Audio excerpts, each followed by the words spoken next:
Hello. Happy Sunday, everyone. Happy Sunday to you. And wherever you are, whatever you're doing, I hope you had a good Sunday. I hope that you got a chance to spend some time in the presence of the Lord. I hope that you were able to make sure that you are connected to somebody. You weren't sitting at home by yourself. So, happy Sunday to everybody. I wanted to jump on with everybody today and just continue celebrating moms, honoring moms as we talk about their lives, their legacy, and how they have impacted us. And so I want to welcome everybody. Tell your friends to tune in. And we should be sharing some very good thoughts with you today. Today, we are looking at my friend's book. It is called, Oh God, Where Art Thou? So, just like Jesus asked, Father, forgive them, or he said, Father, forgive them. And he said, my God, why have thou forsaken me? So Tammy has gone through some very, very challenging times, and she has penned this wonderful little book, and she highlights and she shows everybody the areas in which she had to overcome. She had to grow and she had to heal, and she continues to heal. And Tammy Lynn, she is a survivor. I know that for a fact. She is definitely a survivor. And she's going to be joining me here today. Okay. She's going to be joining me as we talk about her book, and we talk about how she is overcoming.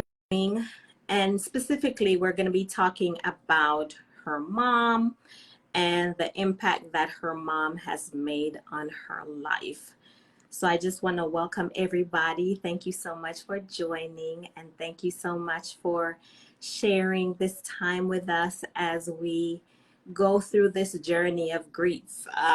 Grief is not an easy thing to go through, especially if you do not have adequate support, if you do not use the right tools. It can be very, very challenging. And so I wanted to bring her on today so she can share with us. Through her book, we can talk about her mom, we can talk about my mom. And we know a lot of you out there, you have very, very special moms who gave you, they gave you everything, not just your life, but they gave you instructions how to live, how to move through life, and how to navigate. And so we just want to highlight Tammy's mom today. And I like I like the way she wrote about her mom. She wrote very, very detailed items to highlight the type of mother she was and the impact that she made on Tammy's life. So we want to welcome every single person that is joining us, and tell somebody, share this with somebody. Let them know, hey, if your mom is still alive, this is something that can help you to look at the relationship. In all honesty, sometimes the relationships between moms and daughters or sons, it's not always perfect, and there are challenges. Sometimes you're not able to have that bond with your mom.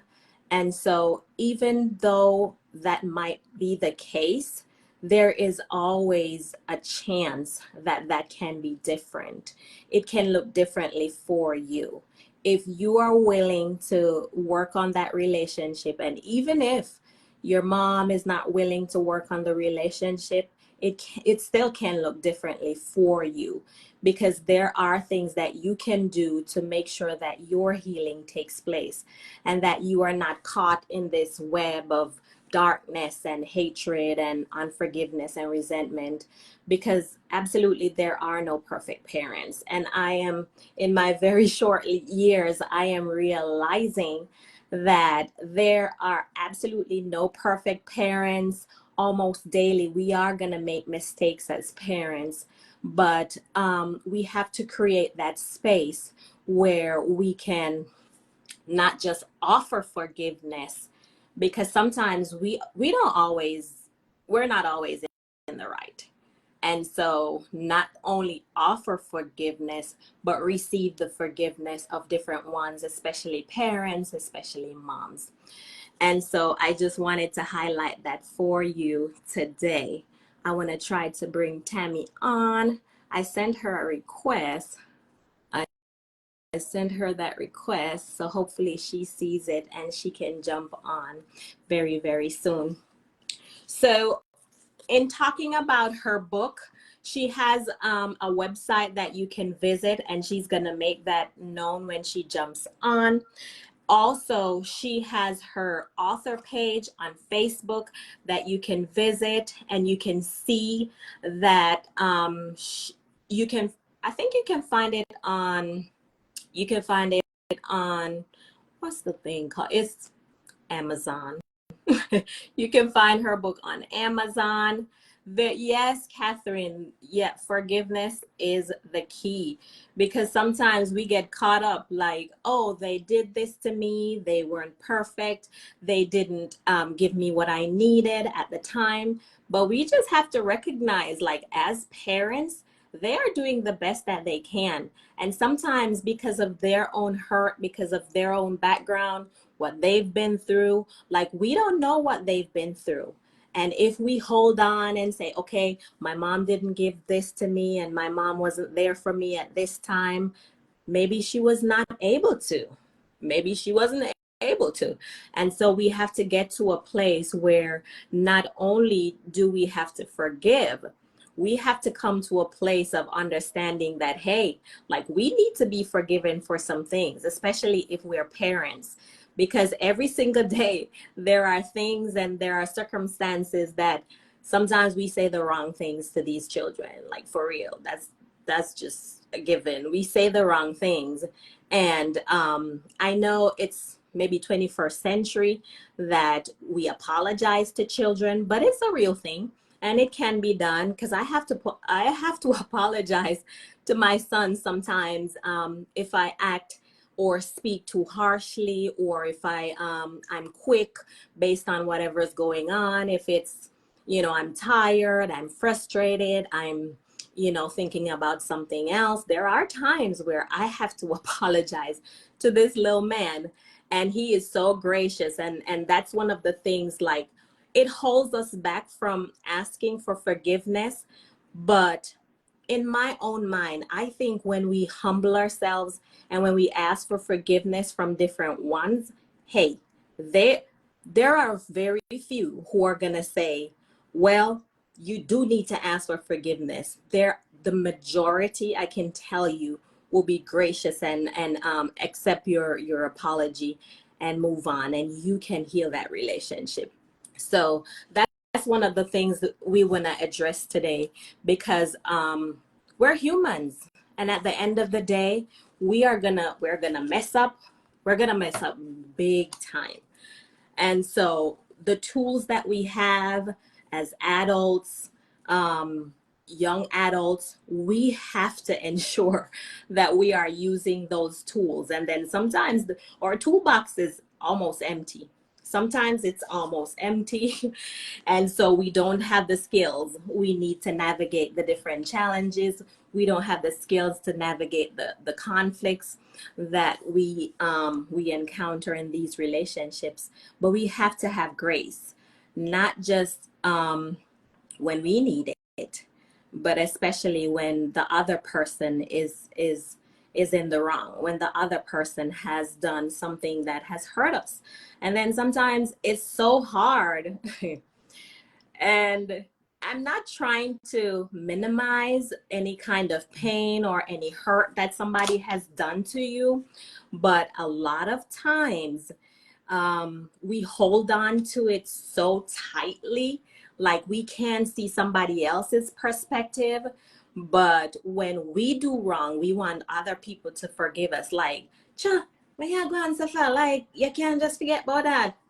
Yeah, we want them to forgive us, but then on the other hand, we're like, okay, if somebody does us wrong, we hold on to it so tightly that we don't want to let go, and we find it so hard. We find it so hard to just to release it. Okay, so she's saying that it didn't come through, but then it does say sent. It said sent. Maybe I hope you're not watching. I hope you jumped off. So if you're watching, so maybe exit Facebook and then come back, because if you're watching it, maybe it's not gonna allow you. And then you can also hit that button that says request to join. So leave and come back. All right, guys. Now, one of my favorite things that Tammy wrote in this book is at the very, very beginning. And I'm just gonna let you have a peek of what she said here. And basically, I'm just gonna give you the quote. I'm not gonna try to paraphrase it or anything. So she talked about not knowing, not hearing the voice of God at times. And sometimes we call on our friends or family, somebody who's close to us, and we pick up the phone and we're like, please answer, because we need an immediate action, or we need somebody to talk to. And so she's talking about that. And she's talking about the person who picks up that phone and you can hear their voice, and their voice brings comfort. Their voice brings some kind of assurance. And so here she says, for her, that person was her mom. She said, I could call my mom no matter what I was facing, and she would just listen and love me no matter what. If I was in a real pickle, she would tell me she loved me and that she knew I would get through it. And somehow that gave me the courage I needed to dismantle my pity party, pull up my big girl panties, and get back into the fight. Then I knew I would make it through whatever storm I was facing. Have you guys ever had any experiences like that, where maybe your mom is still alive, maybe she has passed on, but there was that time where you knew that there was some kind of situation that you had to talk to your mom. And when she picked up that phone, she gave you the assurance that, hey, everything is going to be okay. It's going to be fine. And so I really, really appreciate what she wrote right here. And I can identify with it, because my mother, she was that person for me too. Like, if there was something major going on and I needed sound advice, I needed somebody who was not gonna, pretty things up for me, who was not gonna bash me, but she was gonna tell me the truth, and she was gonna love me through it. And so, like I said, my mom was that person. There we go. So it says she wants to join. Oh my God, what is? All right, hit it again, because I saw it pop up and I hit it, but nothing happened. Tap it again.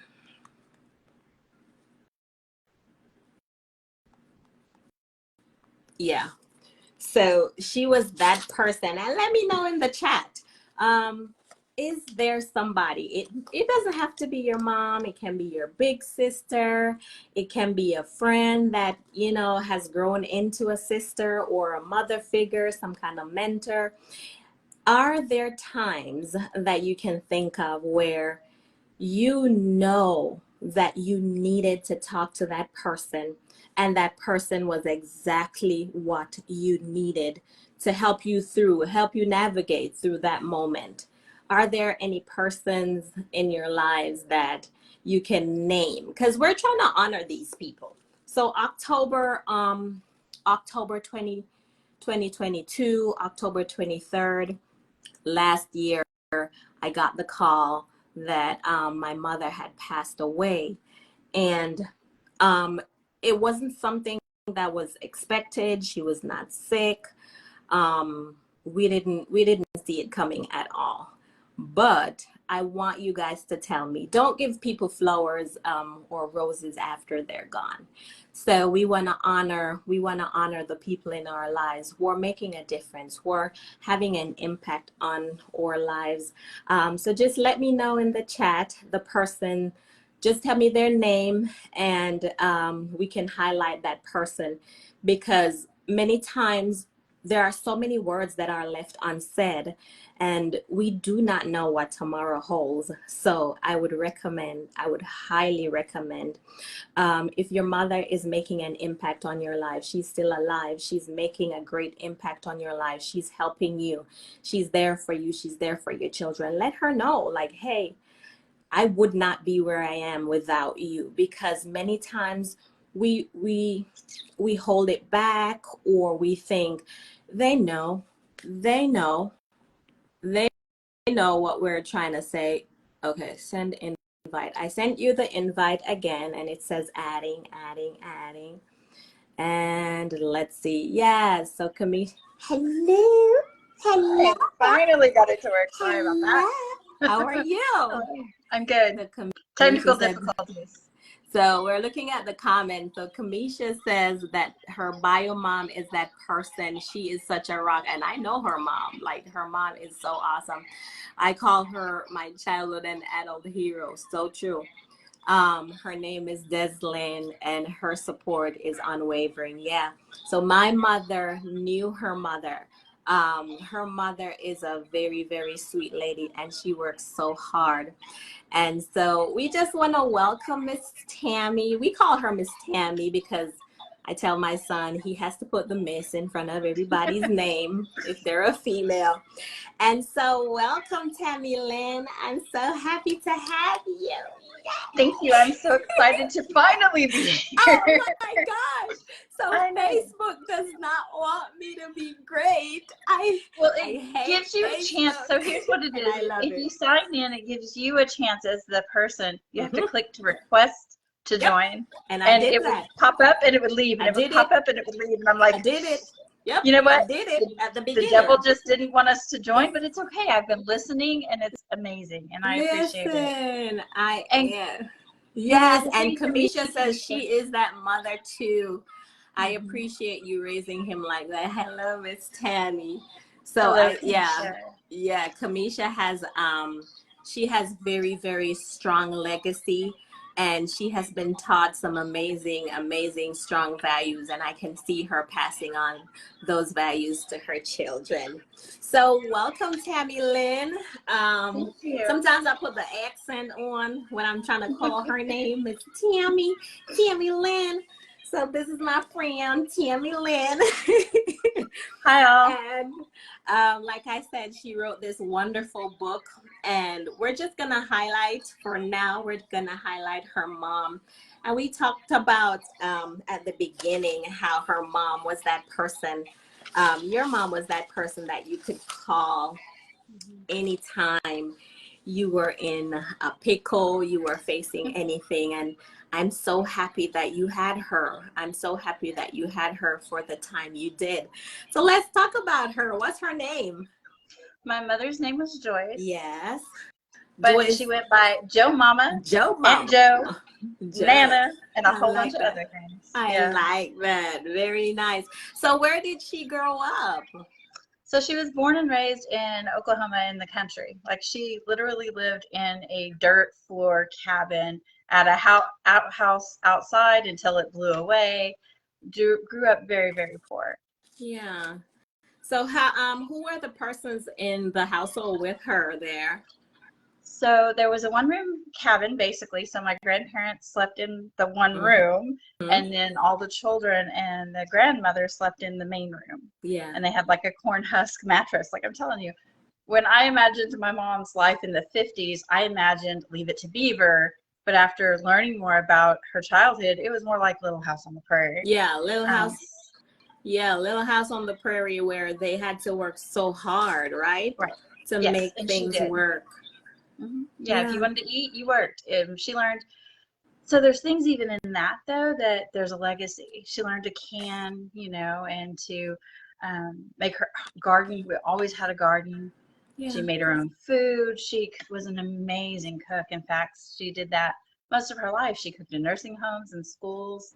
So the things she learned in childhood from her grandmother were the skills that carried her on through life. Okay. And now my daughter, even though my mother helped me raise my children. She babysat them for me and everything. But my daughter didn't really see my mom canning and stuff like I did as a child. Yeah. But now she wants to do those things. Wow. And I see how it passes on even when we don't recognize it or realize that that's in us or was part of our history.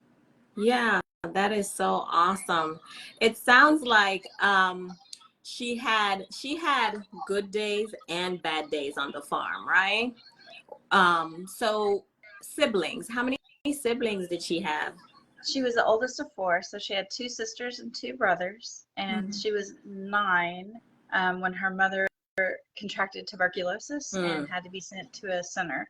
So up until she was 9, she was raised with her mother and her father and her grandmother, her father's mother. Yeah.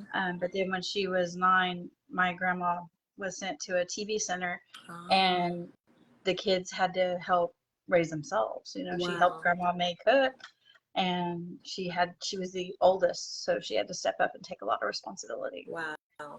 So how was the grandma? How was the grandma? So I have always heard very horror stories about my great grandmother May.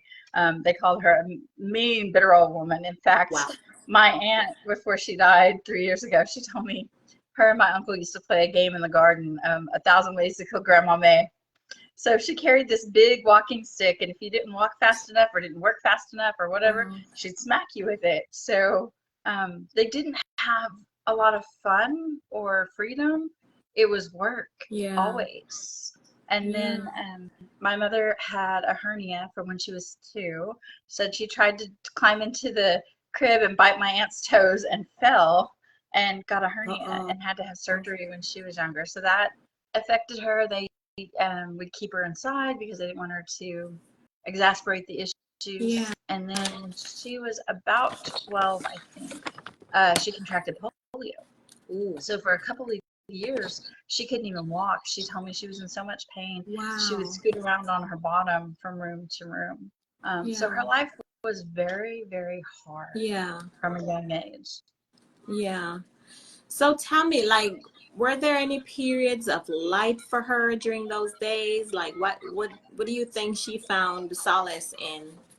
I think she found joy where she could. I mean, I find it funny that her name is Joyce, but joy is the thing the enemy attacked the most in her life.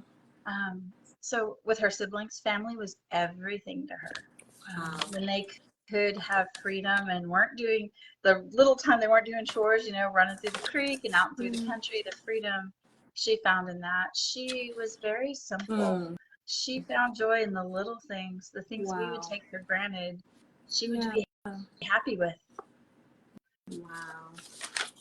So she cooked for most of her life. Was that her main line of work? What else did she do? So she waitressed a lot when I was younger. I remember her waitressing, but she always worked in the majority of the time when I was older, she was a cook in a nursing home, and she loved it because she loved loving on the older people, and she got to know them, and her heart would break when someone would pass, but she knew she made a difference. Yeah. And she was the light wherever she was. She also babysat a lot. Like I said, she helped me raise my children when her blood pressure got too high, so she couldn't work anymore. So she decided to raise my children, which just did the opposite it blew her blood pressure right back up. Right. Little boys are kind of wild, yeah.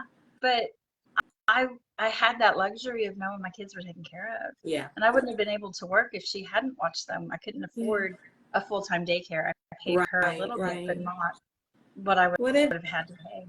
Yeah. That is so nice. So, what did her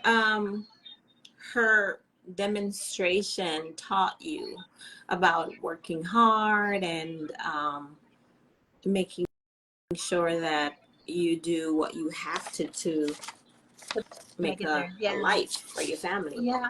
I was thinking about that because you asked me before when we were discussing this Yeah. interview, the lessons my mom taught me. And uh, I was going to school for counseling to actually do counseling, and we had to do epigenetics. You have to do a diagram on your family. Yeah. And that's where I really started looking at those traits that pass down from, my mother and my father and my Yeah. stepfather and my siblings.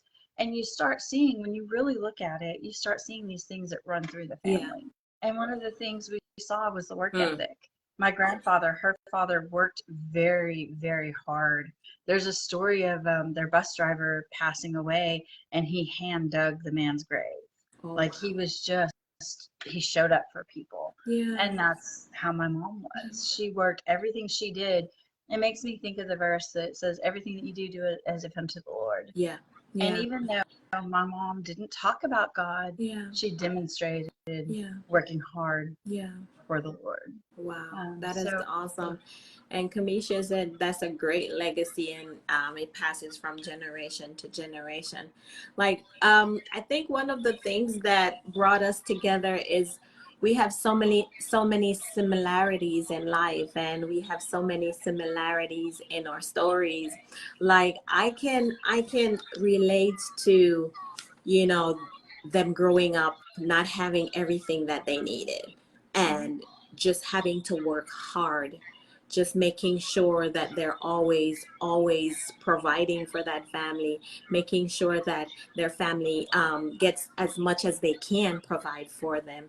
And I saw that with my mother. Like, she worked so hard, and it was selfless. It was selfless. There were no times of complaining, like, look what I have to do, da, da, da, for you. Or no, there was never any period where they're like, um, I have to put my life on hold, even though they had to. In so right. many instances, they had to put their lives on hold.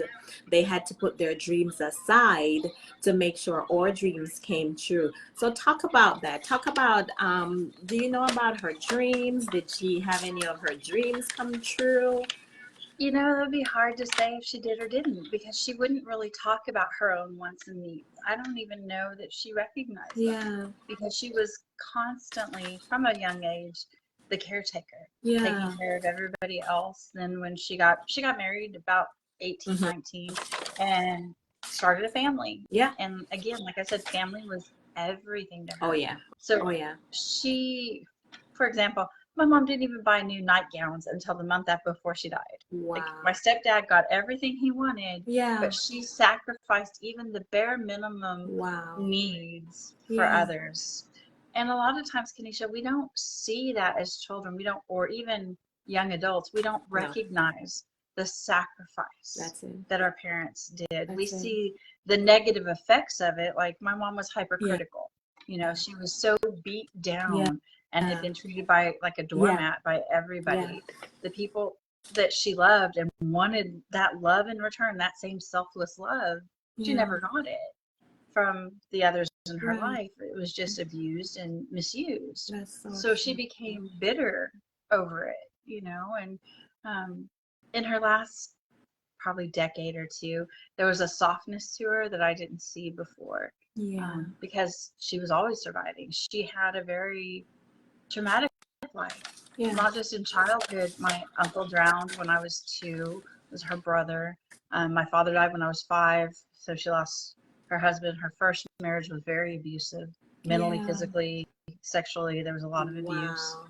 So when I look back at the timeline of her life, she had a very traumatic life. Yeah. But she was the strongest person I've ever known. You Yeah. wouldn't have known what she'd been through. Yeah. And she didn't talk about it. Yeah. When we tried to talk about anything painful, when I tried to get to those root things, Right. it was like a steel trap would close on her mouth. She would just tighten her jaw and not say a word. Yeah. And a lot of it I learned more from my aunt, her sister. After Right. my mom died, my aunt and I, we comforted each Yeah. other. I was very grateful to have her. Yeah. And Yeah. I know we'll talk about her Yeah. later, but the things my mom wouldn't talk about. And we have to talk We about have those things. My uncle to. would say, let the dead dogs lie, when Yes. I would try and learn about the past. But the past affects us. Yeah. They Yeah. show that Holocaust survivors, their grandchildren may never know that they were a Holocaust survivor. Right. But Right. they still have the grandchildren have the Yep. same symptoms, anxiety, Yep. that fear, because it was never dealt with in that So previous true. generation, never even acknowledged. We don't know what we don't know. That is so And for true. me, I had to identify what I'm fighting, to call it into the light, Yeah. to be able to fight it. I had to put a name to it, because Oh for yeah. so long, I'm just like, why is everything so messed up? I had no way to identify it. Yeah. Yeah. That is so true. That is so true. And then, like I was saying before you jumped on, like they experienced so much trauma, so much darkness, so much abuse, and they didn't have a voice. There Yeah. was no outlet for them. There was no way to let that pain out. And so in it makes it very sad that they didn't have that outlet. They never had somebody to talk to. They couldn't work through their pain like we have the luxury of doing right now. They couldn't work through their pain. And so in that sense, it it it wounded us then. It Right. wounded us because anything that is not dealt with, it is perpetuated. It's carried on, you know. And so I think it's so important that we're having this conversation because um, my mother, when she passed away, we found like journals that she had been writing. And it is so evident that she wanted somebody to talk to. She wanted to share that with somebody. And so that's why I thought it was so important for us to have this conversation where we can say to the people who do have their moms, hey, create that space. Create that space where you can have a conversation, whether it's about something that they were not able to talk about or something that they're currently battling, something that they need to release. Like, do we ever go to our moms like in a very casual way and say, hey, how are you? Like for real, how are you? What's on your heart? Tell me what's on your heart, you know? And so many times they need somebody to talk to. But then we have our own lives. We're so busy. We have our own stuff that we're dealing with. We never create that space. And I wanted to emphasize to everybody, hey, check on your mother, like create that space where you can have that conversation. I liked when you talked about in the book how you got a chance to spend some quality time with her. So even after you became an adult and you know she was softening, you got to spend some quality time with her. So tell me about that time. Like, what was it like? So my husband was in the Army and had moved. So often I was having problems finding work where he was. Yeah, So we lived apart. The 8 years he was in the military, 6 of them we lived yeah, apart. So him and my boys were in Kansas, and the finance director of the tribe I worked with had passed away. She had cancer, yeah. and I offered to come back and give them a year to find the right person. Right. That year ended up into 3 because they didn't do it. His move to Texas was delayed. So, but God gave me that Yeah. time, and it's so, God is so Yeah. gracious So how gracious. he will go before us, preparing the way when we don't even know what we need yet. So from 2013 to pretty much 2016, I would go once a month for a weekend and spend time with him and my boys, or every other weekend sometimes. Yeah. But the opposite weekend in the evenings, I would be with my mom. So I was interested in the family history. I didn't know anything about it. Like I said, Yeah. my father died when I was young, and he cut off his family before I was born, changed his name even, had no connection. So family was important. You know, it was what was modeled for me. Family was important. So I wanted to know. I always said I was just a mutt. But I found out I had this rich history just by scanning her photos, because y'all, when photos are all you have, and you don't even know who some of those people are, we are losing our history and our heritage, and we don't even realize it. We give it away half the time. That is so true. And we aren't to live in the past, but the past made us up to who we are. What our parents' experiences, our experiences. Right. And having an understanding of that will help us in the future, and to prepare our children to know the things to pray against, those generational curses. Yeah. I never knew anything about it until my life fell apart, and then I could see it clearly from both our families. You know, the destruction was the bitterness, like I said. It goes back 4 or 5 generations. And I never even would have thought about it. I was very passive aggressive, but I wouldn't have realized that it was rooted in bitterness if I hadn't done that self-reflection. Right. So this time with my mom, I'm kind of a smart aleck, and so are my children. This is how we show our love. We kind of give each other a hard time. So I would give my mom such a hard time, but it would make her laugh. Yeah. And I loved to see her laugh, and I have pictures of her sticking her tongue out at me and flipping me off, and just because I'd said something smart aleck to her, that she was just like, okay, smart aleck, you know. Yeah. But she enjoyed it, and she loved our time together. Wow. I enjoyed spending that time with her. I told her, you had me the first 18 years, I've got you the last 18. And unfortunately, I didn't know we weren't going to have 18. Wow. But when my mom died, I was at peace. Yeah. It was in the most broken part of my life. My marriage had just ended a few months before in a very traumatic way. Yeah. And then we found out my mom had cancer. Wow. And within a month, she died. Like there was no preparation for this. Right. My mom was never the one sick. She was the strong one. How do you go on living without your I think of her as my backbone so often, you know. She was the one that helped hold me up, and just like a backbone, it connected all of us together. She surrounded us and kept us safe. My mom was everything to me. But I had such a peace during that time when she passed, because I did have that quality time with her years before. God had led me to Grace, to our group of women where I met you, Nisha, and I could feel the prayers. I could feel his presence and his hand in all of it. Yeah. And it's just amazing when you look back, even like this. We talked months ago about us discussing the book, and I was like, yeah, I'd love to. I wrote the book 2 years ago. You know, I'd love to do it. But for you to do it today, not knowing that today's the 6th anniversary of my mom's passing, only God can do that. Only God. And so if you still have your mom, even if you struggle, and trust me, I know the struggle. There were times when I didn't think my mom and I would ever talk again. But get beyond yourself. Oh, yeah. And really look at what they've sacrificed. Yeah. I watched my aunt when her son died, and he was adult. He died 2 years before my mom in October. Hold in the pain and not let it out, because she wanted to be strong for her children and her grandchildren. Yeah. And I was the one person, like, we could talk about it and be free to talk about the struggles, you know. Sometimes your parents can't talk to you because they want to protect you from all the bad things that they've gone through. Yeah. But just start that conversation. Yeah. Just, Mom, tell me more. I'd love to hear about your childhood. You know, write it down as much as you can. I have recordings of that time when we would talk about the family history, and I recorded it. I started a family history group and shared it with my family.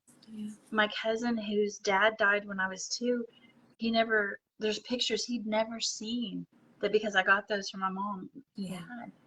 And from that time, like I said, my cousin died in 2015 in October. Every year in October, we lost a family member for 6 years in a row. And we had our first family reunion shortly before he died. My sister, my aunt had asked me to do it, so I was the one got everybody together. But I'm so grateful that we did, because when we look back, all those empty seats will never be filled again. And to be thankful for the time you have, because it's never guaranteed. Oh yeah, that is so true. That is so true.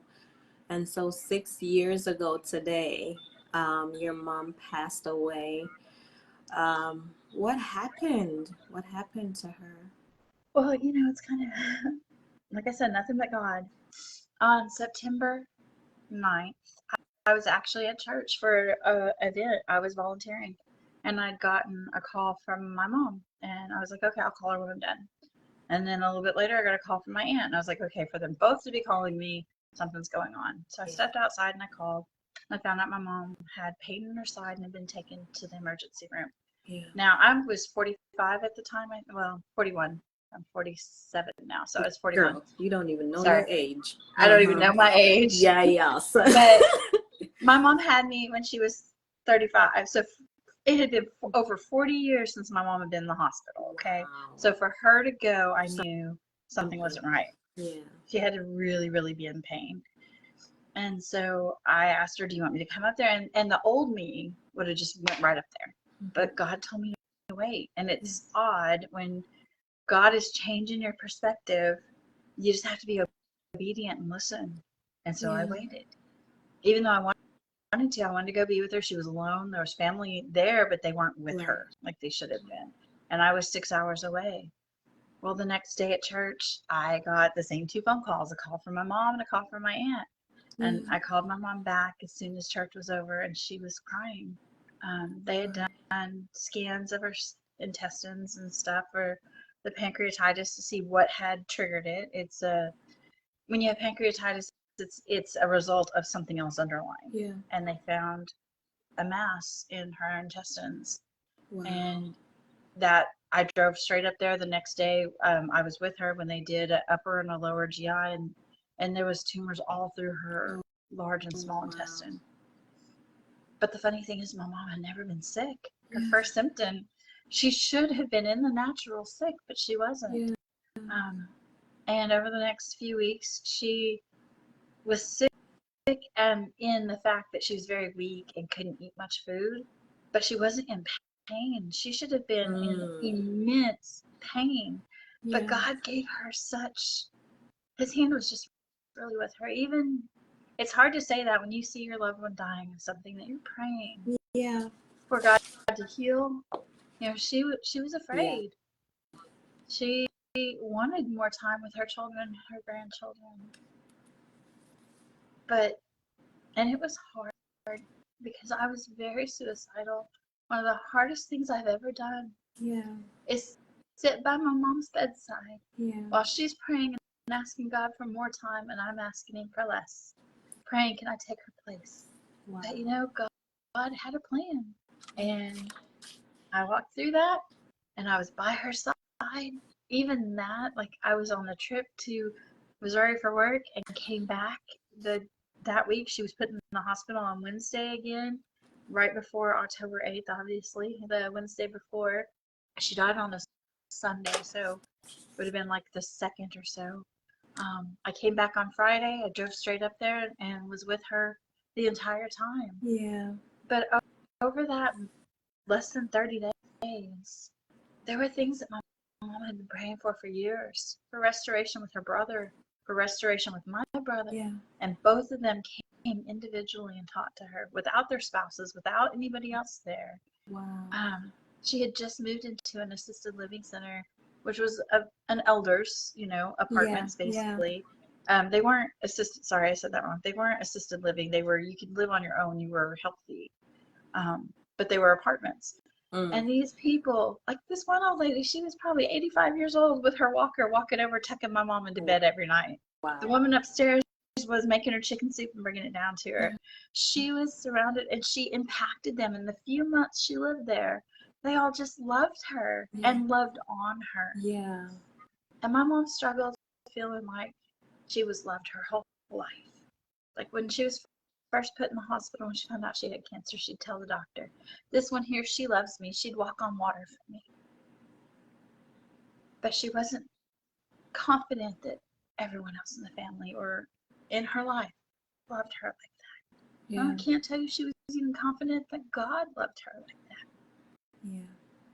But when I went back up there a month later and she was in the hospital, she was telling that same doctor, "I got 5 children and 13 grandchildren and however many great-grandchildren, and they just think their Nana is top bananas." Like, she knew she was loved. Yeah. And when she died, there were over 20 people in the ICU room. Wow. And that's how I know it's God, because they don't let more than 2 people in there. They let us do her hospice in ICU. Yeah. And then they let me stay there with her, sleep in her room with her. You don't get to do that in ICU. That is so true. Wow. And I think about the blessing of this happening in 2017 and not 2020, when so many couldn't even be with their loved ones. Yeah. I was so blessed to be able to be with my mom and to tell her I love her and to have peace. And the ones that struggle the most are the ones that have those regrets. They didn't take that time to be there. There's unresolved issues. My sister, Kat, followed my mom to death a couple of years later in October too. But she struggled with my mama's passing. In fact, I had to sign the paperwork for hospice to let her go, to stop giving her medication. Yeah. And my sister was mad at me that I was giving up on mom, but her body was already shutting down, and she told me she didn't want to do anything else. Right. She told me the day before she'd give it. Like I said, God is funny. 24 hours before, I wouldn't have told you mom was dying. She was sick. She wasn't dying. She still had 6 months. Yeah. Saturday afternoon, right before lunch, in fact, my friend had come up and we were going to go have lunch because mom was doing okay. She couldn't hold anything down, and her kidneys weren't producing any output. But other than that, she was her normal self. She was talking to us. She was fine. You know, she was sick, not dying. But then the doctor came in and told us that the tumors had wrapped around her bile duct, and her liver was backing up, and that's why she couldn't hold down any food. And that at that point we would just be treating the symptoms and not the disease. Right. Yeah. Yeah. And so she told me, she made me and my brother the medical power of attorney and told us kind of what she wanted, and I made sure that was done. Yeah. I made sure my mom was taken care of. Wow. Wow. You said in your book that when my mom died, she literally had nothing by the world standards. She had just moved into the elders apartment building 3 months prior to being told she had cancer. It was a small 1-bedroom apartment. The total value of her assets at her death were probably less than $1,000. But she left behind a rich legacy of love. Talk about the love that she left behind, because you said she loved greatly. She did. She loved greatly. There were so many people at our funeral, and I think about, my mom didn't talk about God. I never saw her read her Bible. She had a Good News translation that was on her bookshelf my entire life. Yeah. I don't remember us ever going to church together. You know, the little bus would come around and get me as a kid, and I'd go sporadically. We prayed on holidays, you know, maybe when I was real little. But I don't remember my mom ever talking about God. But I can tell you, she walked out a life of love. Yeah. She lived the first commandment better than anyone I know. She loved no matter how people treated her.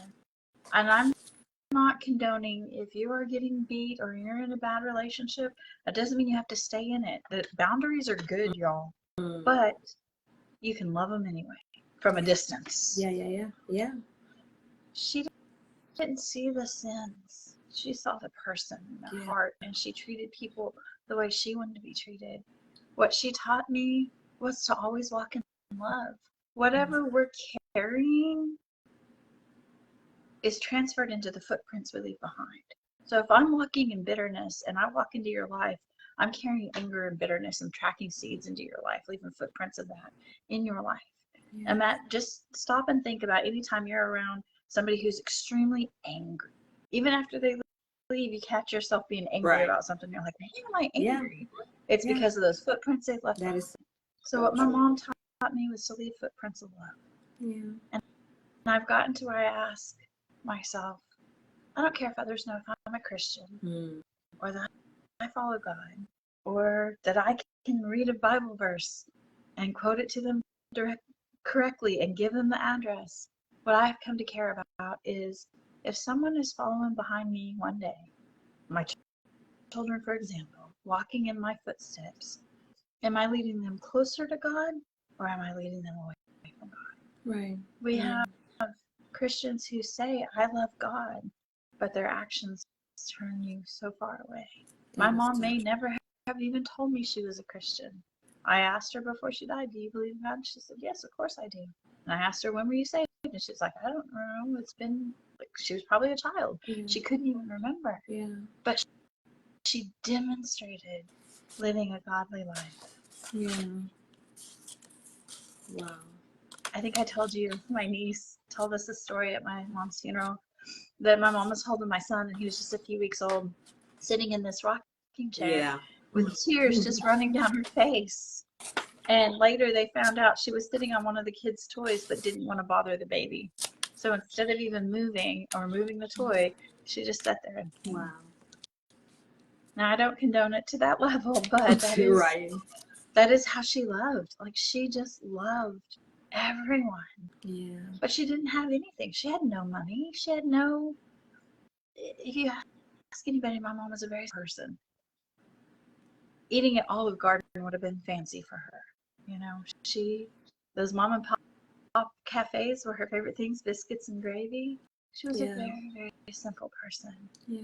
But she was such a wonderful person. And it took me a long time to see that. Yeah. To see through the Right. bitterness and the pain and to Yeah. really see who she was at heart. Yeah. Yeah. Man, I love that. I love that you were able to spend that time with her. I love that in the latter years that you were able to experience her love, even though she never said, I love you. You knew that she loved you. And that just warms my heart so much because um, a lot of times we we look at the action, or we look at the lack, or we look at what they're not doing, and we can see how prominent what they are doing is. We can see how they're screaming in their own way, hey, like, you mean the world to me. I would do anything for you. And I really, really love that you were able to experience that with your mom. And I love that you spent that time with her. You were able to get some closure with her, and you were able to talk through different things of life with her. And I remember like a couple days ago when we were meeting to discuss the podcast, like, we were both so emotional. And I just woke up this morning. I was feeling fine. Like, I was fine. And then as the day went on, I felt so heavy. I'm like, what is this? I didn't understand what was happening. But as the thoughts would, just go through my mind, I was thinking, like, hey, um, I am so happy that Tammy got her goodbye with her mom. But on the contrary, I never got my goodbye. Like, Right. there was no goodbye for me.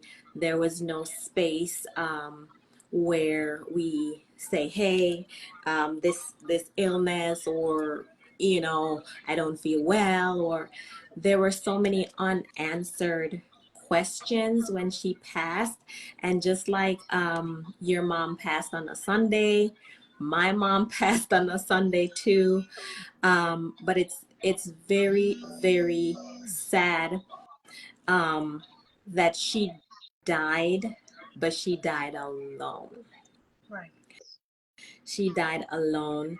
even though there were so many people who she loved, just like your mom, she loved greatly. She loved hard. And she was a helper. Like that was her default trait.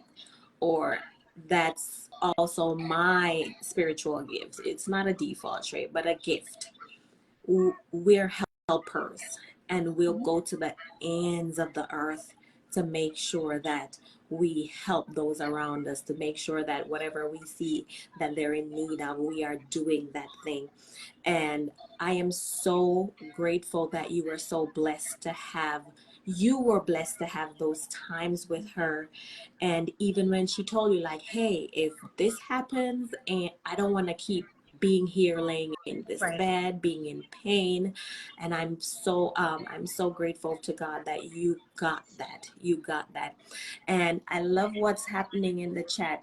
Kamisha was talking about the strength that you got from your mom. And listen, this girl is strong beyond strong. She is strong beyond measure.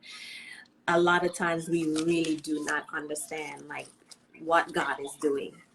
But at the end of the day, we can trust him. We can trust his purpose and that his plans for us are good. And then when we're in the midst of it, we can't see that, this is going to work out for our good. But at the end of the day, you would not want your mom to be laying in that bed, losing all that weight with the cancer, just stripping her body away and her being in pain. That is no kind of life for anybody Right. to have. And so I'm so grateful that even though she found out at the end, and it was a very, very short period before she passed away, like she didn't suffer because No. she was suffering. She had so many spaces of suffering before. Like God was just so gracious to say, hey, I'm not going to let this thing, you know, be that suffering point for you at the end. Right. Her cancer was so mutated that they couldn't even tell us what kind of cancer she had. Wow. Like they took 3 different biopsies and there were none of the original markers, none of the original cells. So they couldn't say it was pancreatic or Yeah. in the world. My mom should have been in immense pain. My cousin died 2 years before my mom. His wife died the year after. Mm-hmm. She found out in July, just before my mom, that she had pancreatic cancer. Yeah. She was in so much pain. Their Wow. cancers were very similar, but their paths were very different. Yeah. She survived another year. She wanted time with her family, and she did chemo and was able to get that time, but she was very, Yeah. very sick. Yeah. Yeah. And you're right, Kenesha. Over the past 6 years, I've lost 12 family members. Yeah. And many of them, starting with my mom, I was sent to them before they died to Yeah. basically release them. That's how I think of Yeah. it, is Yeah.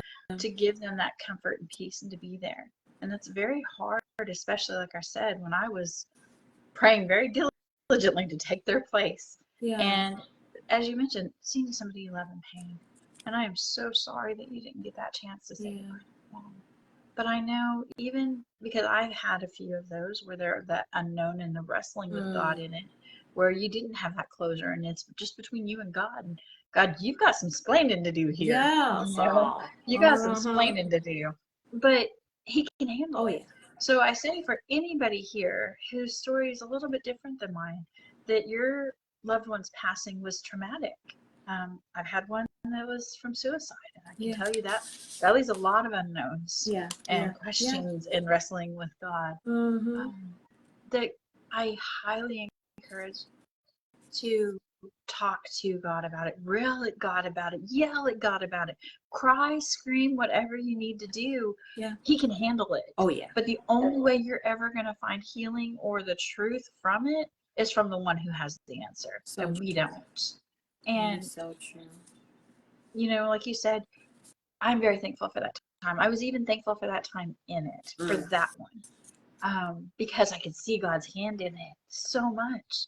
And she should have been sick. She should have been in pain. She should have all these things. She wasn't. Yeah. And I knew it was each of them, even with the suicide. I knew it was a release. Yeah. God released them. But you're left with feeling like, what about me? Right. Feeling left behind. Yeah. And that's the whole reason we named this Life After Death.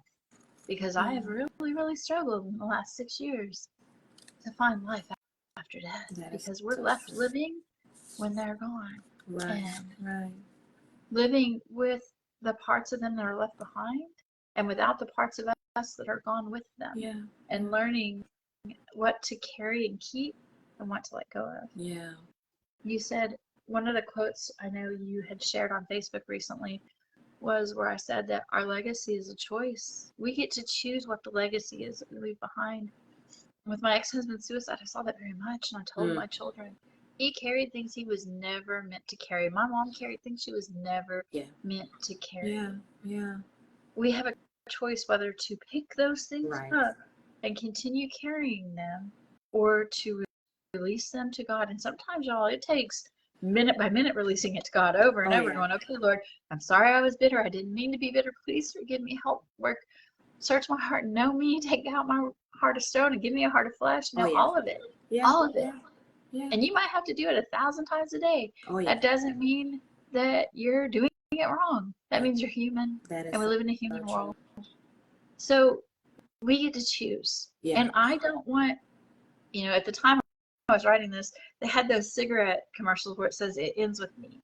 And that stuck with me. That, this legacy of pain, the legacy of trauma, it ends with me. Yeah. Yeah. My children may be adults. My oldest is 30. My youngest is 25. They have witnessed a lot of trauma in our families. Witnessed all of this. Yeah. But they're also still watching what we're doing. Yeah. And you do not realize who's watching, whose lives you affect. I know the first time I shared in church about being suicidal, a man came up to me afterwards and told me, I've been battling that, and I felt so alone in it because I'm on the worship team. How could I be feeling that way? You never know how sharing your testimony and your story, or our loved one's story, is going to free somebody else to open that door and address those issues that they don't know how to address on their own. I wanted to share this with you too, though, because you said something about you have to process it and you have to work through it, or else it just perpetuates, right? The pain, the whatever. I was listening to Elevation because I listen to him every week, and Michael Todd was a guest speaker today, and he said, what isn't transformed is transferred. Oh yeah. Oh yeah. And that just hit me very deeply. It's kind of what we talked about. Whatever we don't transform or give God to heal in us, we're going to perpetuate in our children and everybody's lives that we touch. And that is so true. And then the longer we hang on to those things, the longer we hang on to the brokenness, the longer we hang on to the bitterness, the more it compounds. So it just keeps compounding, and we keep putting it off on our children, on those around us. Like it is very, very, it's very, very hard. It's very hard. The deeper it's rooted too, and the deeper it's rooted, the more surgery God's going to have to do to uproot it, which is the more painful it's going to be. That is so true. That's what we've talked about. All of this is painful. Like I don't want to face the grief. I don't want to face any of it. But not doing it is so much more painful. So much. I have to be willing to make the daily decisions to get the poison out, to not let it fester, to not let it grow deeper. Because that is so true. It's hard enough to walk through this path of grief and just to walk through life. Yeah. Life is hard. Oh yeah. The one thing we're promised is in this life you will have trouble. Yeah. There's not an easy button. So it's already hard. Yeah. But if I stop trying today, tomorrow's going to be twice as hard for me to get up and walk through it. Yeah. And then the next day is going to be 3 times as hard. I don't like the pain. No. I don't want to do anything at all to make it last longer, a second longer than it has to. Oh yeah. And that is so true. Like we find it very, very hard when we are going through the pain to stop and say, just like you said before, like name it. We have to name what's happening. what is this? Is it anger? Is it bitterness? Is it resentment? Is it trickling down from my past relationships? Is it trickling down from this space that I'm in right now? But what I love about, even, we have to try to see the good in the bad. Even though my mom, she passed away by herself, like, and it was very sudden. What I am happy about is that we could not see her suffer like that. Right. I don't think that's something we could have watched her do. Either of them. We could not watch either my mom or my father suffer. And then because each of us were in different spaces of the world, like, how would that even work? Like, who would be there with them to make sure that they're okay, to make sure that they're taken care of the way that they're supposed to be taken care of?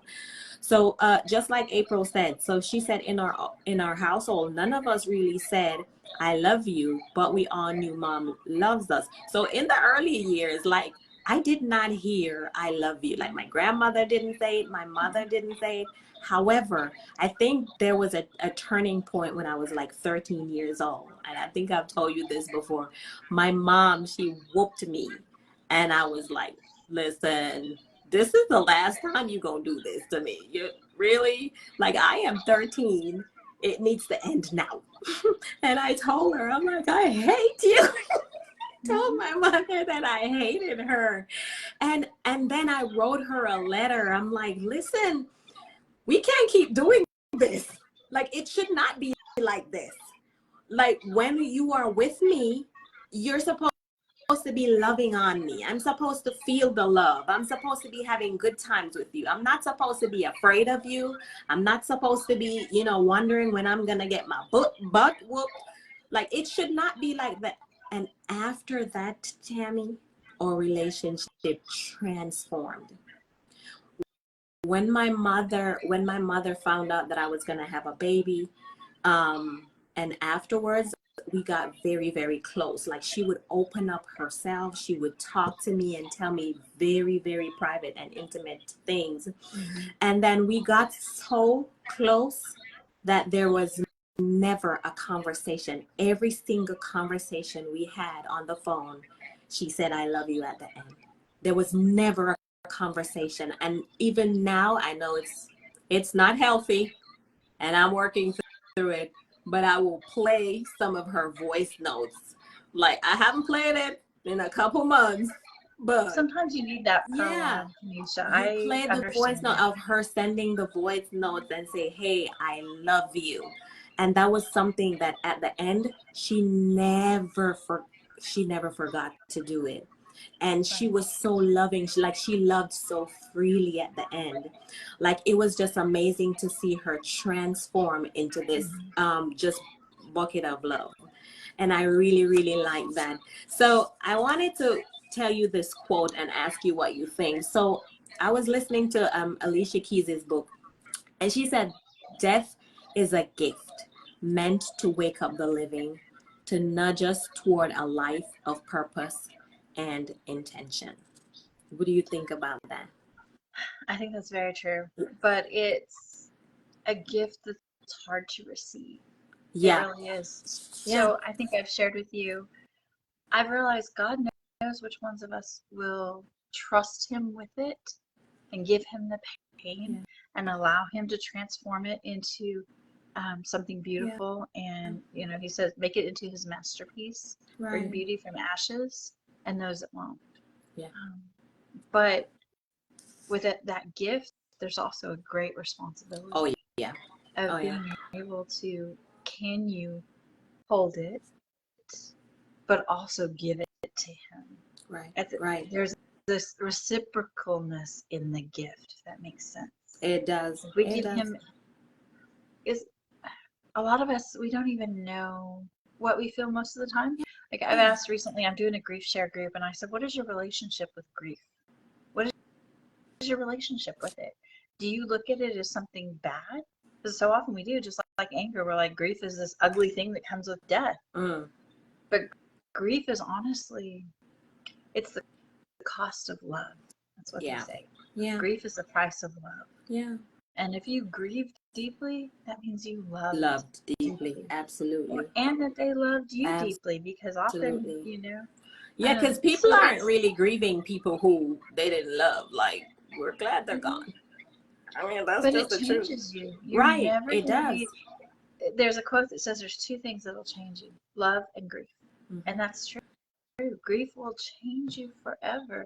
As you've said, our paths are different, but our journeys Very have some similar. connection, some inner Yeah. connections, and just the timeline. And God will bring women or friends in your life who understand that path, because so many don't. Yeah. If you have not gone through deep grief like this, people say the stupidest things, y'all, and all I can say is give them grace. Just smile and say, bless your little heart, and keep going, because they say Mm. stupid things.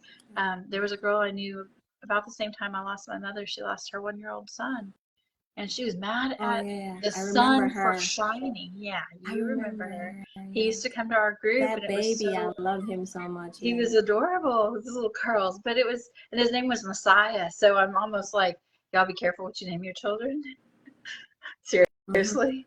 Yep. Names have meanings. But somebody told her during this, because she and I could talk honestly, because we were both grieving, so we could be honest about it. Because I'm telling you, there's some people that can't handle your pain, y'all.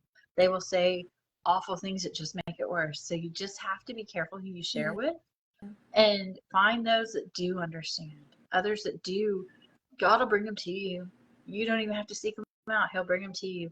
Just know that not everyone No. deserves No. your story, No. if that makes sense. Not everyone. And That's true.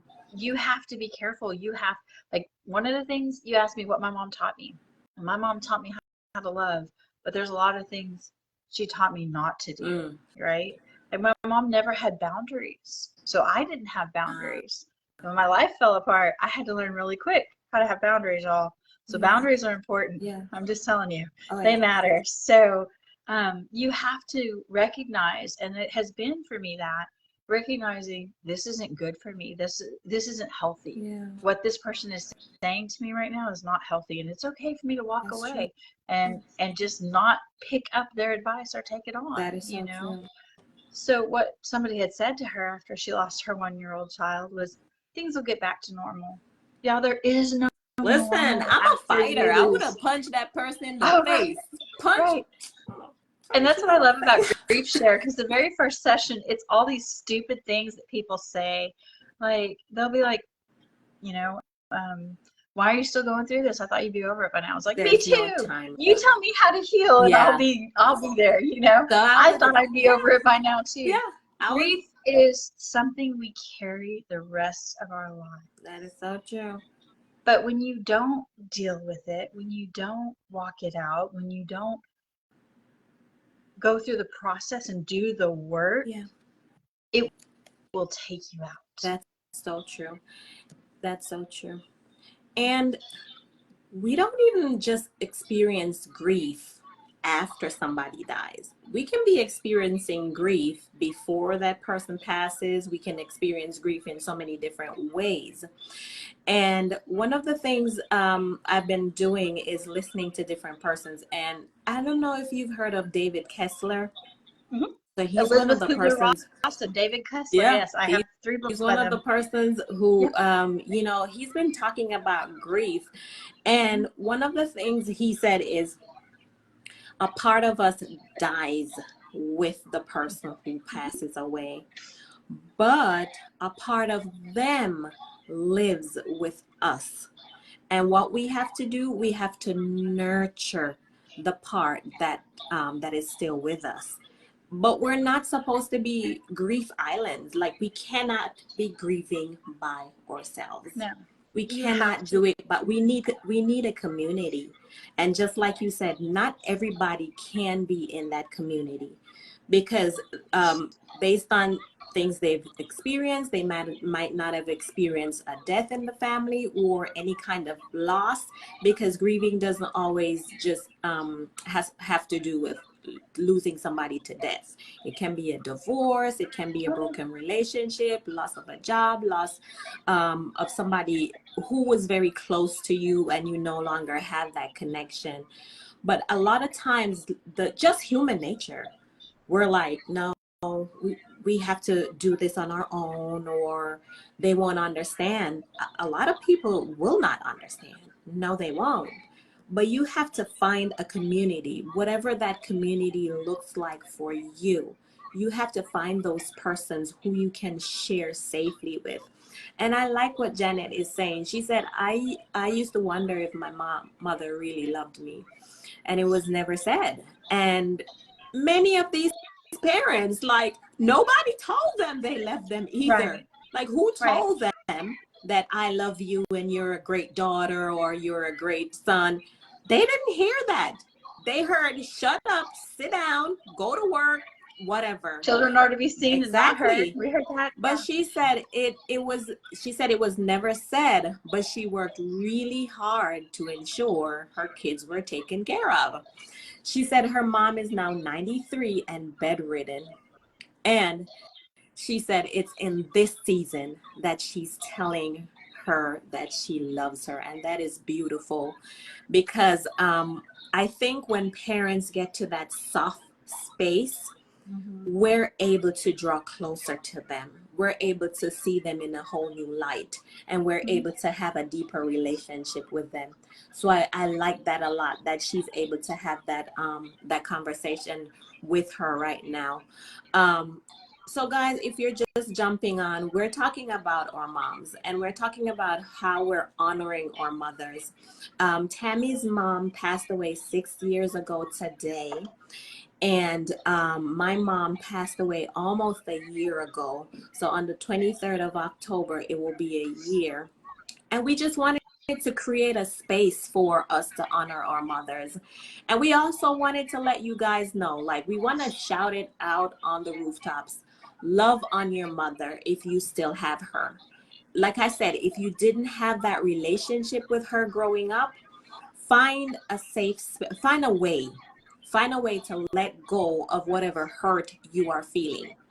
Find a way to let go of whatever pain you are carrying. If you need to talk to a pastor, if you need to talk to a trusted friend, if you need to talk to a therapist, talk to somebody if you need to start a journal.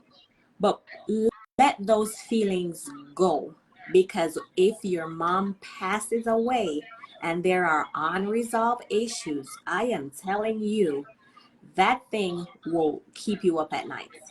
You will carry so much guilt and so much more pain added on to the pain of not having her for those years. So we're imploring you, y'all, check in with your mom, talk to her, try to resolve whatever conflict there is, because tomorrow is not promised. Tammy's mom, she heard that she had cancer, and she was gone within a very short time. And so we do not know what tomorrow holds. And so we have to make the most of today. I think that's very true, Nisha. I mean, we do. I definitely, you miss those "it's just me" calls more than anything in the world, girl, when you don't get them anymore. Yeah. And there are some relationships that you can't heal. I know some women who their mothers will never have a relationship with them, and it's not on you. It's not about you most of the time. It's about what they've gone through. Just like we were saying, there's things my mom went through that she never shared with anybody. And then I found out from my aunt a lot of the things she denied. Like, my mom flat out told us she was never sexually abused. My aunt said, yes, we were. Yeah. You know, things she couldn't face or deal with. Yeah. So even if you cannot, if you do everything within your power to bring peace, Ephesians 4:3, it's the one verse that came to me in my divorce. The first time I heard God speak clearly, it was Ephesians 4:3. I'm like, what is Ephesians and where's 4:3? But it basically says, and I'm going to paraphrase it here, do all that is within your power to keep the unity of peace. Now, that is what's within your power. Right. That doesn't mean if your mother is abusing you still and hateful and you're never going to be able to heal that relationship, that's not within your power. That's on God. Right. However, if the rift is on your side, if there's things that you need to do to make it right, then I encourage you to do that, because there is nothing like like a mother's love. Yeah. The other thing I did, because I was sexually abused as a child, and I felt like my mom knew it and allowed it, the people that She didn't protected you. do anything about it. Yeah. Right. But I couldn't talk to her. Like, I could never cause her pain. Yeah. So the therapist, when I first started going to counseling, she was like, I think you need to talk to your mother about this. I was like, I can't. There's no way I'm ever going to do that, because all it would do is cause her more pain. There was nothing she could do to fix it at that moment in time. Yeah. You know what I mean? Yeah. Yeah. So I wrote a letter to her, and I wrote out everything I felt, and then I burned it. Yep. You have to, just like Kenesha said, whether it's going through counseling, because y'all, we like to think that Christianity and counseling cannot go together, but God made us mind, will, and emotions. Mind counseling will help us heal our minds. Those thoughts that are not true, y'all. Sometimes we need that outside perspective to say, girl, you ain't right. You need to fix it. Or you don't need to keep letting them treat you that way. We need that. Like she said, we can't do it alone. That objective. Kenesha and I have connected more through our grief, I think, than we have before. Yeah. So there's things that are beyond you. Yeah. And that's what I think that's what this healing process is about. Recognizing the parts that I'm supposed to take action in, the things I have to do to heal, the things God is telling me, this is your work. You have to work through this. I can't. I realized very early, Kenesha, I remember talking to you about this when my marriage ended and I was going through my mom's death and everything, that I just wanted God to just take all the pain away, just remove it. But what I realized is all of that pain was wrapped around, just like my mom's tumors were wrapped around her bile duct and her good things in her body. If they just removed the tumor, it would also remove things she needed to be able to live. Yeah. They couldn't remove it without leaving a huge hole. It's the same thing with the pain. God cannot just remove it without leaving a huge hole that we would fill up with someone else or something else that's only going to cause us more pain. He knows what's best for us in the long run. So it's a process. It's a gentle surgery, layer by layer, going in and walking it out and examining it. And it's that Psalm 139, Lord, search my heart and know me. It takes a lot of self-reflection. If you notice, when I wrote the book, and I've talked about this, I wrote the book during the most broken times of my life. During my sister's death and dying, during my husband's suicide, my ex-husband's suicide, my aunt's dying. It's a lot of pain that went through there. But God, I wrote it as I was going through it to help others find their way through it, because that's exactly it. Oh God, where art thou? I just couldn't see where God was in it. Yeah. Absolutely. And sometimes I need to go back and read it now to help me see still, because it's still a process. 6 years later, I'm not healed, y'all. I'm still doing the work. I'm still sometimes begging daily for God to take the pain away. But we walk it out. We walk it out together. So there's no way out of there's no way out of the pain. There is no way out of the pain except through the pain. And just like Catherine said, she said, this is so true, because it had Catherine. I remember, girl. I remember Catherine. She said it has been 7 years this month. So we all have that in common since my mother passed. And I still feel, she still feels the sting for the moment. She still feels the sting of the moment. Yeah, it never leaves. But guess what? You can't heal what you don't feel. You cannot heal what you don't feel, what you don't acknowledge. Like if you brush it off, there's no way through it, like you said, except through it. There's no going around it. And nobody can tell you, hey, you should be over this by now. I like what David Kessler said. He's like, if people come to me and say, hey, so when is my brother or when is my sister going to get over this person passing? So he's like, how long will this person be dead? Will they always be dead? There's no time frame. There's no timeline when we're going to get over this. So if we come on next year, the year after, we're still walking through the grief process, because the grief process is inside, or grief is inside. Mourning is what we do outside, but the grief is inside. Nobody can see it. Nobody can understand what it looks like, but it's something that we have to continually walk through. We have to walk through it. Well, and I think, Kanisha, to me, you don't ever get over the loss of your loved one. You'll never get over it. You will No, get through it. you get through it. So There's no getting over it. There's no getting over it because, like you said, they're always going to be Yeah. gone. Yeah. But you learn, like I said, I've looked at grief as like the enemy for so long. And I began to realize that grief is really my friend. Grief is supposed, my relationship with grief is to walk alongside it, to walk through it. And with Christ right there with me, with my friends, Kanisha, you know, those that we can have these hard conversations and say, girl, today, I just can't. I just can't. I don't have the energy to get out of bed, much less go call a friend That today. is so true. I just don't got it. Yeah. You know, so it's recognizing where you're at, doing that self-reflection and processing it. But grief will become a friend. And I know that sounds so counterintuitive, but through this grief journey and doing the grief share, I've realized that that's what it is. Grief becomes something that I will live with for the rest of my life. And if I allow grief to do the work it's meant to do, it will transform me into something new. So what he said is, if somebody passes away and you're meant to cry 10,000 tears, and if you only do 200, you're not going to get to that place of healing. You are not going to be at a place where you're not going to be the same person. You can still be whole, but it's going to be different. It's going to be different because, like I said, there's a part of you that died with that person, and that part of you is never coming back. Right. And we have to reconcile, like I said, with the parts of us that are gone, that we're not who we were before, and the parts of them that are gone, the parts that we still want, those phone calls, those whatever. Oh yeah. And then the pieces of them that are still living through us, that legacy.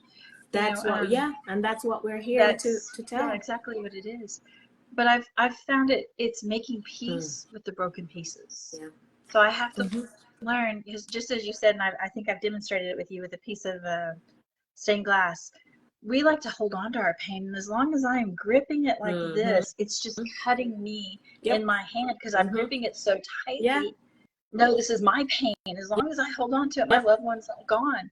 God, they're still gone. It's not going to change it. Wow. All I'm doing is cutting myself and cutting others on my broken pieces. Wow. But when I slowly release it to God, and I hate the let go, let God. To me, it's giving it, it's releasing it. I have to be intentional. Right. And it's not. There's no osmosis. God. There's no osmosis. He's not going to pour anything into you, and nothing's going to just ooze out. It's not a passive thing. It's there's very nothing going to. Yeah. Actively. Very active. Yeah. I have to actively face my grief. I have to actively give my burdens to God. And the other thing I think is really dangerous is we compare ourselves and our grief. And other people I can tell you, so I remember telling my brother I was diagnosed with complicated grief. So basically, because I've lost so many people and have had so much trauma in life, I developed what I call Rhett Butler syndrome. Frankly, my dear, I just don't give a darn. I started having anhedonia, which is where you just don't feel anything. You know how your foot will go numb if you sit there for too long? My spirit and body, my emotions are numb. Yeah. I was so disassociated from my emotions. I didn't feel anything. Yeah. I either felt overwhelming pain or absolutely nothing at all. Yeah. And at first it was all pain all the time with a little numbness. And over time, in the repeated deaths, it became all numbness with a little bit of pain, but not a little bit of pain, but fewer instances of the intense pain. Yeah. Because I just wouldn't feel it. But just like you said, Edith Eger says, you cannot heal what you will not feel. If I don't feel it, I will never heal from it. I got tired of feeling so, you feel so disconnected and just being a zombie. Like, I don't care. I don't care about anything. I don't care about living. I don't care about dying. I just don't care. Yeah. And it's, there's something wrong if that's not you. For example, Kanisha, we talked about this. I failed my last 2 classes, y'all.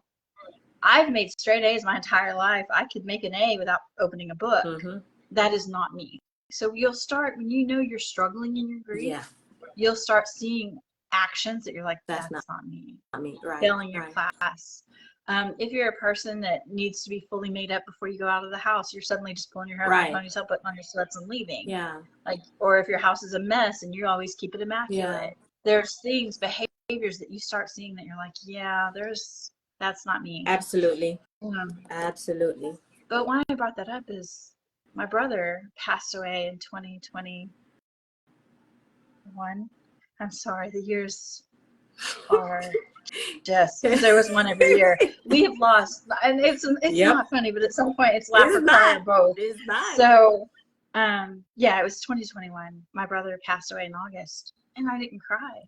And I beat myself up because I didn't cry. It didn't mean I didn't love my brother. I loved him deeply.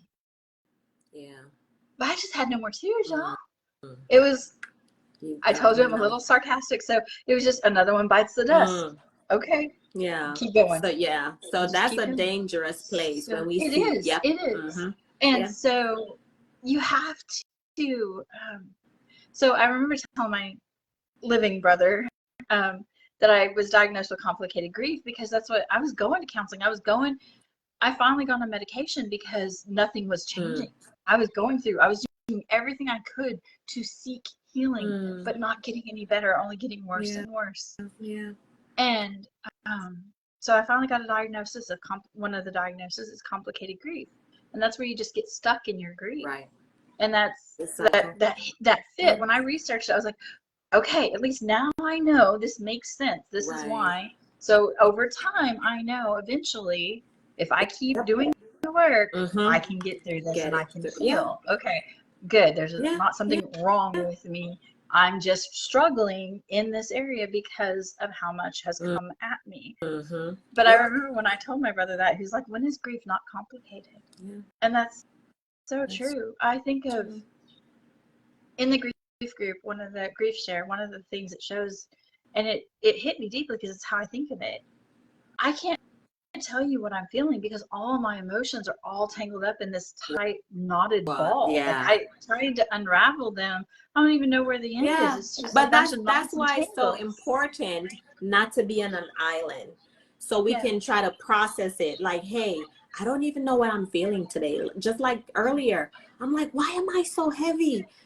Why am I so heavy? But that's where we need somebody to walk alongside us and say, hey, how are you today? And when was the last time y'all asked somebody, like, hey, how are you? Like for real, and stop to hear how that person is doing. Like, we've gotten into this culture of, how are you? And then we're walking. We're not even stopping to hear how people are doing. Like, seriously, there are people committing suicide. There's people going through so much right now. So I know our lives, we have our own stuff. We have our own issues to deal with. But if we are not careful, we're gonna miss so much. So much we're gonna miss. How do you think you can honor your mother? How do you think you can honor her life? For me? Yeah. You know, I think it's like you said, to tell her story. Yes. I never really thought about telling her story. Even when I wrote the chapter about my mom, like, it was just what was on my heart. They live on through us, through how we live our lives as a reflection of who they were and what they put into us. Yeah. Like I said, my goal is to leave footprints of love wherever I go. Yeah. I can't say I always succeed. And I'm sorry if I ever stomp on your heart, y'all. It's not intentional. I do walk a little heavy sometimes. You just try again tomorrow. You try again tomorrow. And you go back and you apologize and you say, I'm really sorry. I was having a hard day.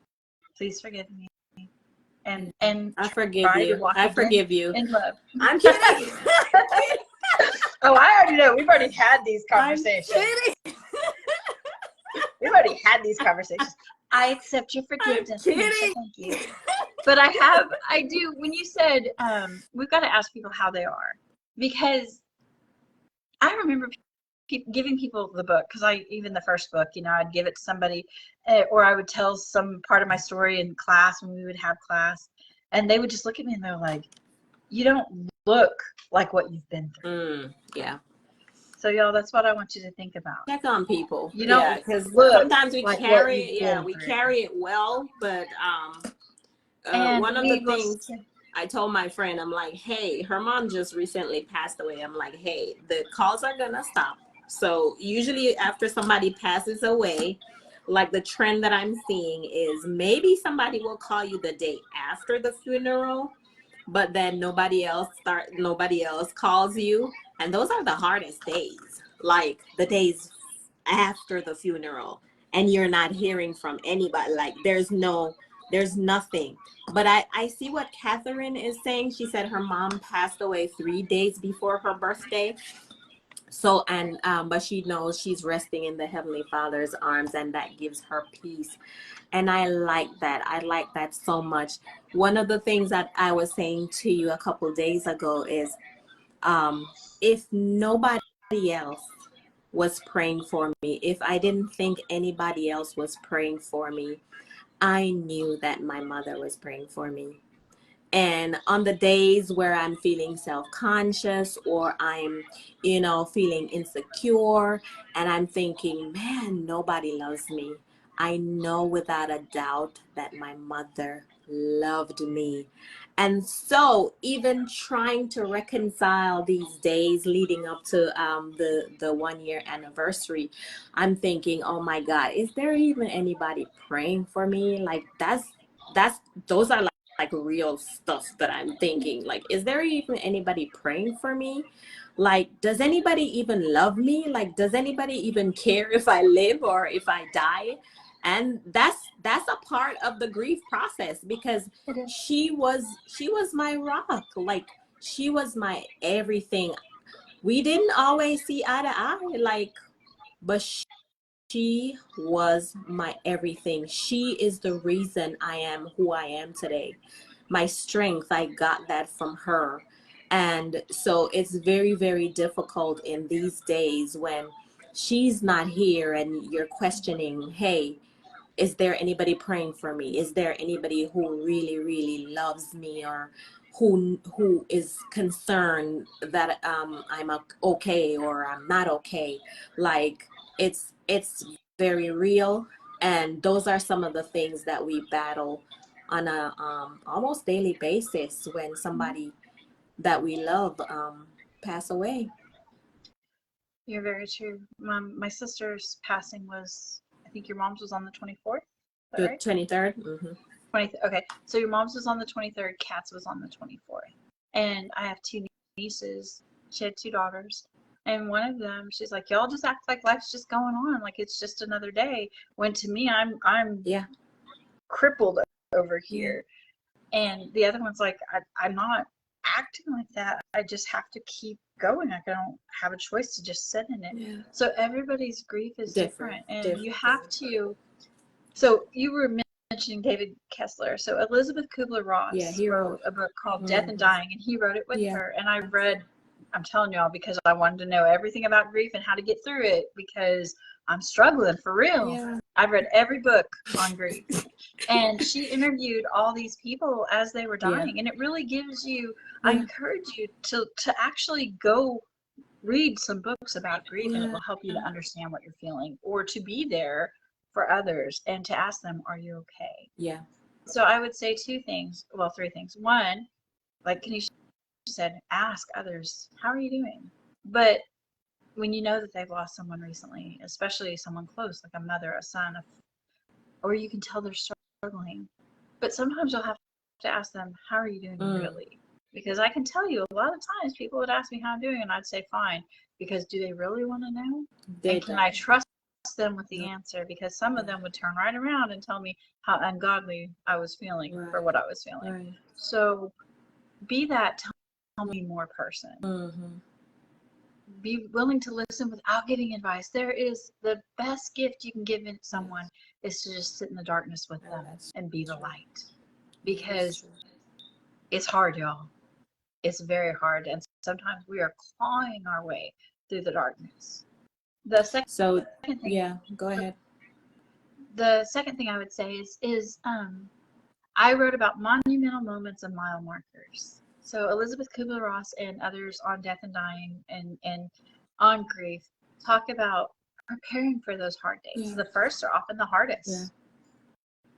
Holidays, like Catherine mentioned, her mother's passing and her birthday. Yeah. So The two being together are hard. Like it's hard because you can't have one without the other. Right. Almost they're connected. yeah. There's people who've come to my grief class and they lost somebody in December, so the holidays are especially hard because it's a time of celebration, but it's also a time of mourning, and it's that reconciling the two opposite sides. And so you have to find your way, what works for you. Yeah. We're each individual. What we need Yep. is individual. Different. So I know someone wrote about their mother loved going to Olive Garden, let's say, Yeah. for dinner. Every year for her birthday, they took her to Olive Garden. Yeah. So now they go to Olive Garden every year Right, on her birthday right, still to remember her, to honor that, to carry on that legacy.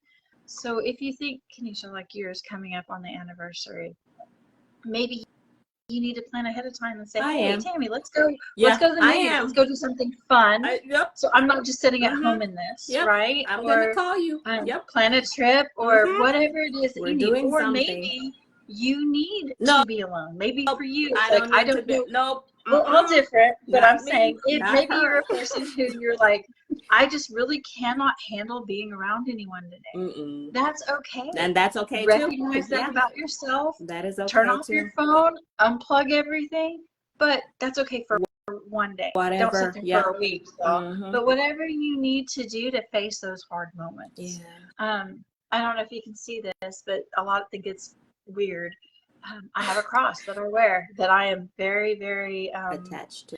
My chain broke a few times. Kenesha was with me one time when it broke, and I about lost my mind. It has a little bit of my mom's ashes in it, and I would have thought that was very weird from the beginning, y'all. But the way I came up with it is when we had mom cremated, they said it came with this little what do you call it? Not an ornament, a pendant. Yeah. And I was like, okay, cool. And I was going to give it to whoever wanted it, but I'd been looking for a cross necklace, and I couldn't find the one I wanted. And when they showed it to me, it was exactly what I wanted. Yeah. And every time I'm anxious or worried or whatever, you'll see me. I'll be praying and holding on to it. Yeah. Because I have a connection to God and my mom in it. Yeah. And for you, some people that would be creepy. You may have, like I have not a napkin, a Kleenex. My mom always carried Kleenex. I have a Kleenex of hers. Maybe that's something you need to keep with you for a while to be your comfort and your connection. You have to find what you have works to find for it. You have to find it. It's different for every single person. Yeah, I love. So Janet is in a very unique position as well. She said what I started doing at nights was resting my hand on my mother's chest and repeating the blessing, like the Lord bless you and keep you, those kind of things. And then at the end of that, I would kiss her forehead and say, I love you, Mom.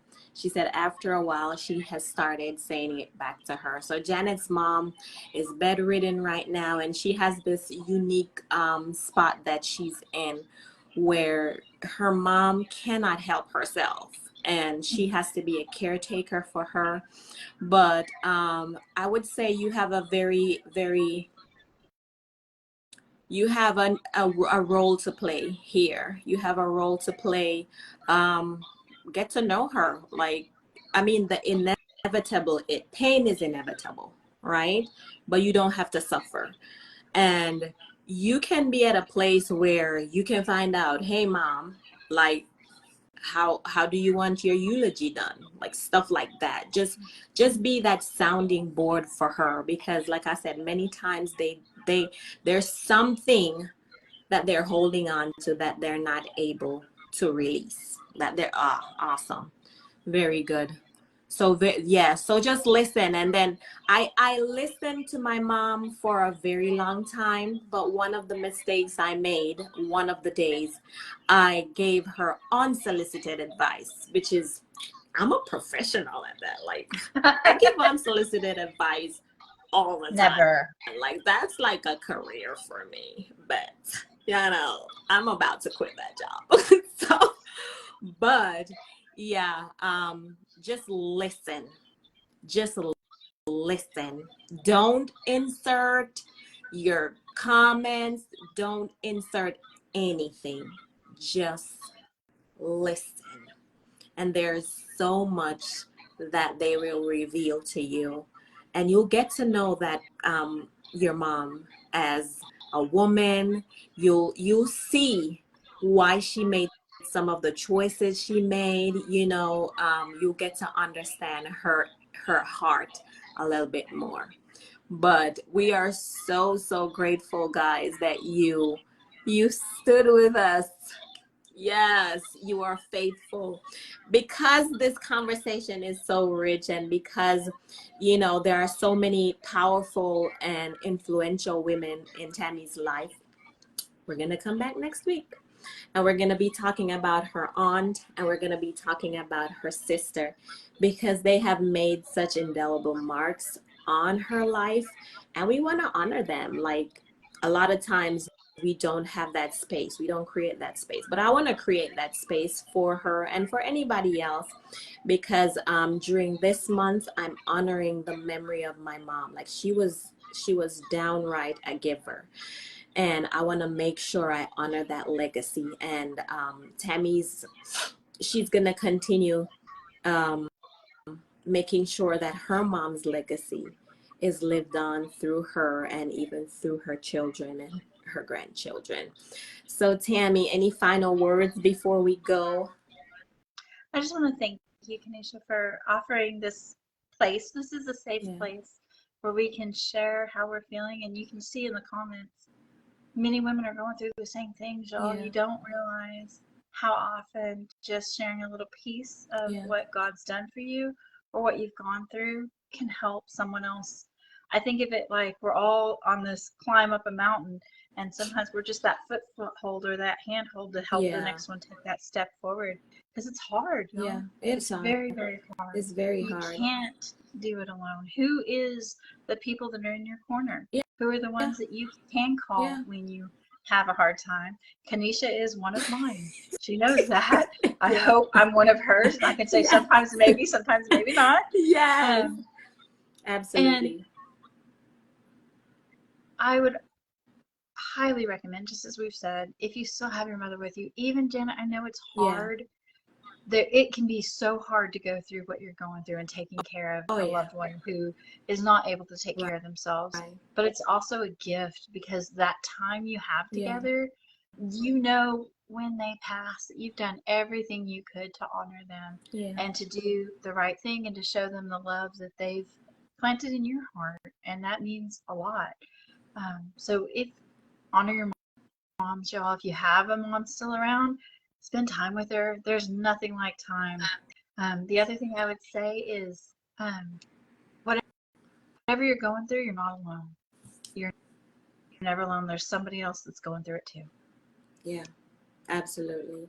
Janet, I'm way ahead of you. So I already have the name. It's called Elaine's Hands. And it's a foundation that I'm gonna start in her honor, to just carry on what she did. Like, this lady, she lived abroad, and there were so many people. She was like, hey, my house is here. If you need to come to this country to work and make a better life for your family, I'm here to support you. And so that's what I intend to do. Like I said, these last few months, they've been very, very hard. And it's hard for me to move forward in the things that I'm supposed to do. And just like you said, that's not me. I'm a doer. I'm a go-getter. Like, who is this person struggling to get things done now? Me. It's me. But it's a part of the process, and I'm taking it step by step. It's a daily healing journey that we're on. And so we just want to thank you guys for coming along the journey with us this evening. And like I said, there might be some women who are like, yeah, you can say whatever you want to say, but I'm never speaking to my mother again.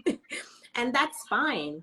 But make sure, just like the bishop preached today, make sure your heart is right before the Lord. You might not be able to have a conversation with your mother because she's not going to create that space for you. But you can write a letter.